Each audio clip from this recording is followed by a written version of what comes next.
ఆపదామపహర్తారం దాతారం సర్వసంపదాం లోకాభిరామం శ్రీరామం భూయో భూయో నమామ్యహం. సుప్రభాతం ఛానల్ ప్రేక్షకులందరికీ నమస్కారం. మాసఫలం కార్యక్రమానికి స్వాగతం. 2025 జూన్ మాసంలో ద్వాదశ రాశుల వారికి గోచార రీత్యా మాస ఫలితాలు ఎలా ఉంటాయి?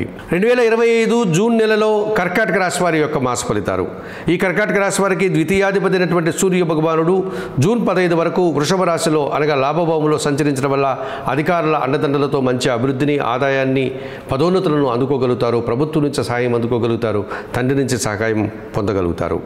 చతుర్థ లాభాధిపతి అయినటువంటి శుక్రుడు ఈ జూన్ నెలంతా కూడా లాభములో వృషభ రాశిలో సంచరించడం వల్ల మీకు స్త్రీజన సహకారంతో కుటుంబంలో శుభకార్యాలు నిర్వర్తిస్తారు. వృత్తి, ఉద్యోగ, వ్యాపారాల్లో నూతన అవకాశాలు అందుకుంటారు. సప్తమ అష్టమాధిపతి అయినటువంటి శని ఈ నెలంతా కూడా భాగ్యభావంలో మీనరాశిలో సంచారం కొనసాగించడం వల్ల ఈ కర్కాటక రాశి వారికి నూతన వ్యాపారాలు కానీ పనివారి సహకారం కానీ పుష్కలంగా లభిస్తుంది. పంచమ దశమాధిపతి అయినటువంటి కుజుడు ద్వితీయ భావంలో సింహరాశిలో సంచరిస్తున్నాడు. మీ మాటల వల్ల అపార్థాలు, మనస్పర్ధలు రావడానికి అవకాశం ఉంది. కుటుంబంలో అశాంతికి కూడా అవకాశం కనిపిస్తుంది.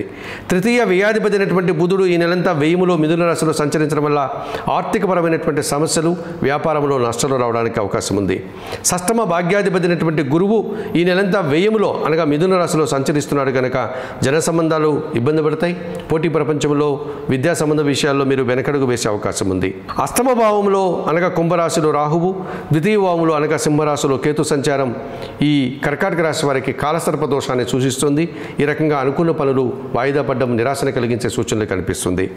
మరి అష్టమ రాహువు ద్వితీయ కేతు దోషం నుంచి బయటపడడానికి శ్రీకాళహస్తీశ్వర ఆలయానికి వెళ్ళి అక్కడ అందుబాటులో ఉండే రాహుకేతు పూజలు నిర్వర్తించుకోండి.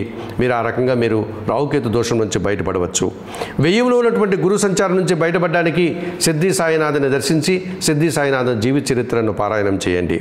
వ్యయంలో ఉన్నటువంటి బుధ సంచారం నుంచి బయటపడడానికి శ్రీరామ రక్షా స్తోత్రం చదువుకుంటూ సీతారామచంద్రమూర్తిని దర్శించుకోండి. అలాగే ద్వితీయ భావంలో కుజ సంచారం ఉంది కనుక సుబ్రహ్మణ్య స్వామిని ఆరాధించి 1 కేజీ కందిపప్పు మంగళవారం రోజు పేదవారికి దానం చేయండి. ఈ రకంగా చేయడం వల్ల కర్కాటక రాశి వారు మరింతగా మంచి ఫలితాలను అందుకోగలుగుతారు.